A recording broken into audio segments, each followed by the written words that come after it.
18th of July, Tuesday, 8 minutes past 2 p.m. in the afternoon in Australia. Here's my latest video blog.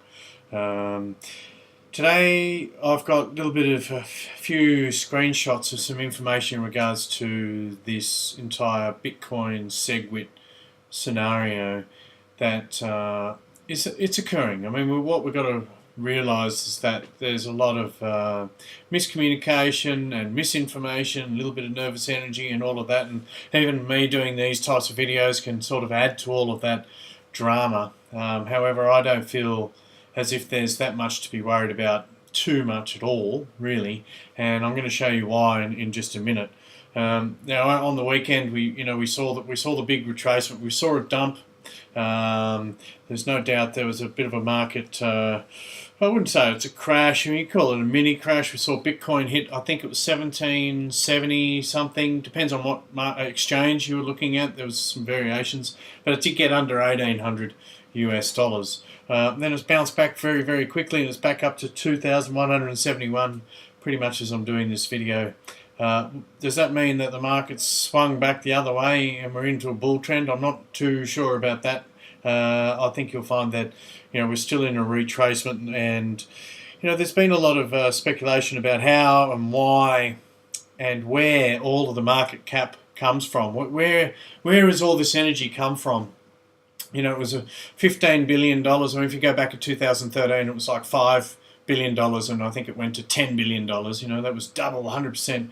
And we saw a very similar type of graph and very similar type of aggressive influx of cash over 2-3 months, and then there was a pretty much an 18-month sort of bleed because the market went quiet and the technology wasn't quite where it is today, and there wasn't as much talk in the mainstream. It was pretty much the first signal about this entire space. And what I want people to get, I mean, I don't have all the answers, and I'm not saying I do, but what I truly believe, and there's been a bit of talk from other YouTubers, and they're all coming out with their opinions and about why the market seems to fall at the same time, why all the alts seem to go down at the same time, why do they go up all at the same time, and how they correspond with Ethereum and Bitshares, not Bitshares, Bitcoin. I think the reality is, and what we've got to realise, is that when you're a small fish, we don't get to play the game as much as the big fish. And $100 billion to some people in the world is not a lot of money. Now, in 2016, the market cap I think was sitting around about $10-15 billion, and then all of a sudden, within 12 months, and pretty much just in April, May, June, we saw this explosion of pretty much around about 80 billion. Let's say it's $80 billion. That's a lot of money. Now, did that come from mainstream? Did that come from you and I? I don't think so. I believe that it's a bigger entity. Could be a conglomerate, a group. It could be the Bilderbergs as a collective. I do believe that we're pretty much looking at a manufactured tech explosion for, you could say, for the greater good, but I'm sure it's a double-edged sword, and any of the truthers out there know what I'm talking about in regards to removing cash and controlling society through technology and making sure there's a big gap. And I'm quite happy to have conversations with people around about that. I mean, I've got a lot of insight into all of that. I've done a lot of my own homework. The people who don't want to believe all of that will just sort of bury their head. And I sort of get that as well, and sometimes it's nice to not to have to, I suppose, disrupt your reality. But, regardless, I think there's going to be some really good, exciting things coming out of this market. But what we do need to understand is that it's going to be propped up, and it's going to be supported, and it's going to grow based on the selected people who choose to make this industry successful.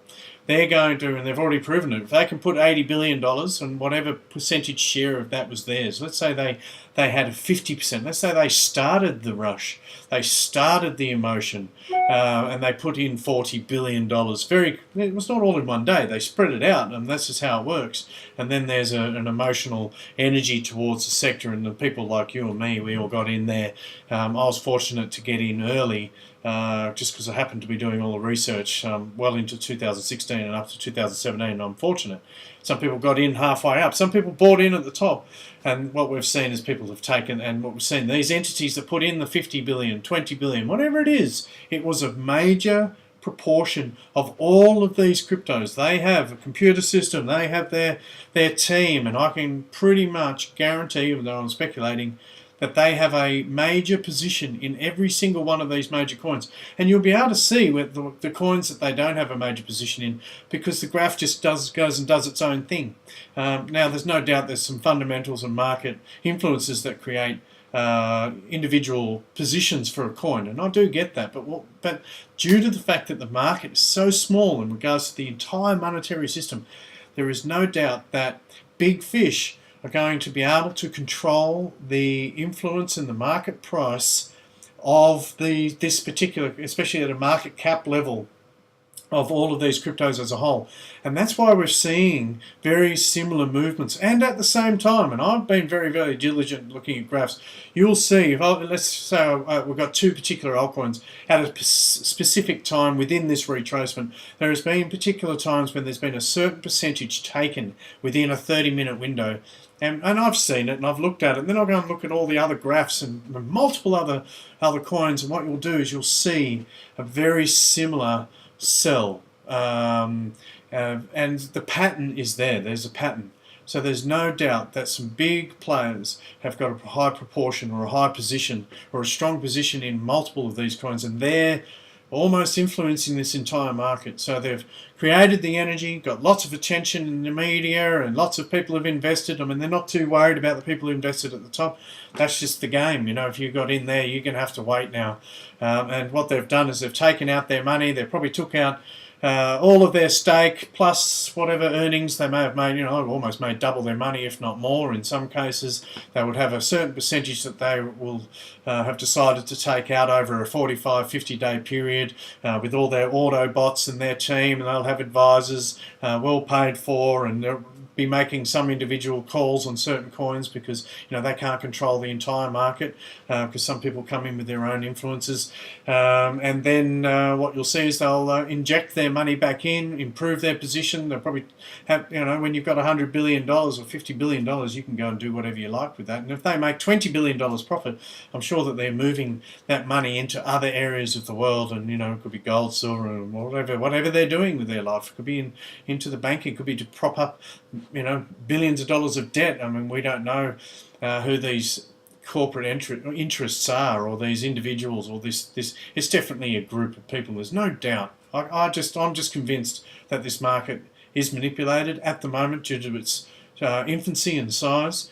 So does that mean we panic? I think what it means is you've got to move out and look at this entire sector as a whole. You know, go and have a look at the last couple of years and how the whole industry has moved. Have a look what's happened over the last 5 months, and look at that graph as a whole, and just understand who's in control of that graph. You know, it's easy to get caught up in a moment, in a week, in a day of a particular coin, especially if you just bought it. You know, you're emotional when you know, you feel you've got a bit of ownership, and it goes up and down, you know, 10% in a day, and then up 30, and then down. It's a bit of a roller coaster. But what you've got to do is move away, have a look at the monthly charts, and if not, even go further out and have a look at what's happened over the last year, and understand that some people with big money have come in and pressed the button.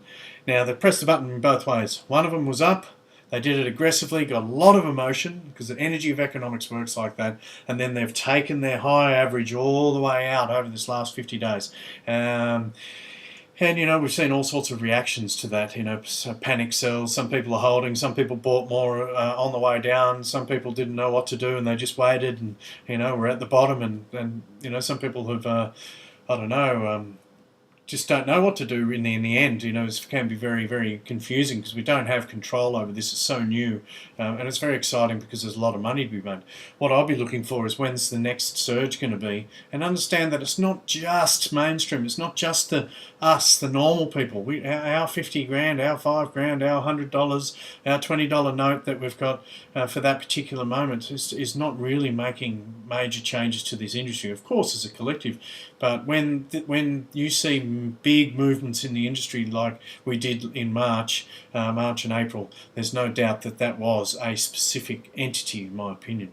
That's all I wanted to have a little talk to you about. I just want people to understand that the market is influenced by a few at the moment, with billions of dollars, meaning they've got more zeros in their bank account than we could ever imagine. And they can just do whatever they like. And there's positives to this, because we're in cryptos. I think if you've got that long game, you know, if you're stacking and you're not getting emotional, you're not making silly mistakes with trades and things, because you've got a big overall vision of what's happening at the moment, and you're looking and waiting for 2018 and 2019, and you're patient, I think you will do well. And I think we've just got to take a breather and understand it's out of our hands. You know, some of the day traders might do okay, but again, you know, they can't control these flash crashes. You know, a lot of that's based on emotion and things like that. So moving on from that, otherwise I'll just carry on. Click a button. Click. So what I wanted to run through with you right now is just very quickly in regards to this Bitcoin hard fork stuff. I've just got a couple of screenshots which I grabbed from a couple of groups. Now the first one was this one in regards to the mining support, which I got from coin.dance/poly, and it was actually a screenshot in a group, and they're talking about the SegWit intention. It's actually at 87.7. I think you'll find that there's a lot of positive support now for the SegWit, and I think that's already been well understood for quite some time, but because it's become a bit of a thing, you know, everyone's talking about this Bitcoin and hard fork and soft fork, and they don't really know what's going on. I mean, here's the SegWit timeline. So July 14, which was 4 days ago, we had the deployment, so there's a little bit of nervous energy, and that could have been the catalyst for some of this drop in the market, you know, because who knows if someone's had a major position and just didn't know they've decided. But like I said, I do believe that the whole industry is manipulated at the moment, and you know, they're very smart too. They'll understand that this is here. They've got advisors talking about what's the energy, what's the talk out there. They'll have people looking at the telegrams and understanding the energy. They know that people are nervous, so what do? You know, they can create a bit of a sell-off. All the panic sellers, all the weak hands sell their positions. Some people are going to make mistakes too. They'll sell, like with Bitcoin, maybe they thought it was going to go to 1400, they sold at 1800, and then within a couple of hours it's back to 2000, and they've lost that $200, or you know, if they only had one coin, or whatever it is. It could have been 10% on their position overall. And if you keep making those mistakes and those errors based on emotional decisions, based on all of misinformation, and then that's the game. And I think that's what people are going to be mindful of. Sometimes it's not worth the 10%'s not worth it. And especially based on information on things that you don't quite understand and you don't actually have full control over. So, you know, that's why I've always said, I'm sort of a bit out of the trading game. I'll play a little bit of trading, but not these big decisions. I'm not going to go and move my money in and out. I'm not at that position yet. My optimal goal is just to create a really nice healthy position, and then 2018, 2019 I'll make some decisions then, and you know, that allows the market to do what it needs to do, and hopefully we see a couple more of these big pumps. But there's the SegWit timeline. We're looking at July 31 for the BIP 141, and there's all sorts of little things happening along the way. I don't understand all of this. I understand parts of it, and I think the main part is that, you know, we've got a couple of mining groups that aren't totally happy with the whole SegWit, because I think it's going to affect some of their returns. And that's what it's about. It's about money at the end. You know, how much money can they make out of Bitcoin, because if that's their business. But you know, you've got to look at the best interests of Bitcoin really in the long term. Otherwise, you know, it's not going to be a viable option for anyone. And I think it's going to have its problems. But however, it's going to be here for the next 5 years or so, and then we may see evolutions, and there'll be new technology that will come out, not necessarily to replace Bitcoin, but maybe to improve it. There may be some other gateways, and so, you know, we've seen Ethereum, and we know that EOS is coming, and there's so much happening, and we're sort of just going along with it at the moment and seeing what sort of manifests. But that's the SegWit timeline. 1st of August, I wouldn't say too much. You've got the hard fork, SegWit hard fork in October to mid-November. I don't think there's too much to be worried about, but you've got to keep your eye on it. The BIP148 is what everyone's talking about on the 1st of August. If you want to know more, go and Google it. There's heaps of people talking about it, probably know a little bit more about it than me. This was a little screenshot I got. Downward trend is over. Miners started signaling BIP91 soft fork, no hard fork August BIP148. Jihan, I think that's the Chinese guy, Chinese warehouse mining, one of the mining pools, and so this person has been highly responsible for, I think, some of the resistance towards SegWit. But again, I don't know all the politics, but I do know that that was part of the issue. And even says thank you TY. So whether that's hype. This could be hype. This I don't know. This is, don't say that this is, don't take this as a as gospel. But it's just a screenshot that I got. Positive signs, but again, you've got to go and do your research. I don't think there's too much to be worried about. I do think that we may see another. It's the 18th of July. I think we may see it descend or keep retracing at least till 1st of August. I mean, we're still in a bear trend. Like, it's still going down just because we've seen the market rebound on a Monday. Very, very normal. I've been saying for a while that I've noticed sell-offs on Fridays and Saturdays, and the weekends have been pretty poor. Apart from when it was in March, it was just going up every day. It was just crazy stuff going on, March, April, and now we've seen this sort of bit of a trend. Monday, Tuesday, Wednesday is a bit of a bounce back. Fridays and Saturdays a bit depressing. So, but that's the ebbs and flows of the market. It does seem to have a bit of a pattern. A lot of it is automated, a lot of it is Autobot, a lot of it is traders and groups, and I do believe that there's a big party at play influencing this entire market at this stage.